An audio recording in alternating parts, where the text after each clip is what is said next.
Hello, in this video I'm going to answer your question if Samsung Galaxy S25 Plus has a fingerprint sensor.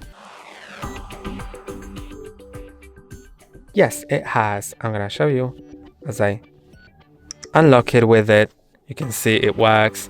So I'm going to show you where to set it up. Go to the settings, then go to security and privacy, screen lock and biometrics, then enter your screen lock and go to fingerprints. Now you can just add fingerprint, register, place it on the fingerprint icon here multiple times.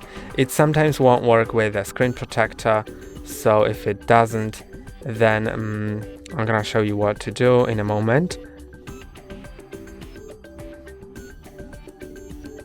Okay, it has some problems sometimes with my screen protector, so if that is the case, then you can just go to the display and make sure that touch sensitivity is enabled.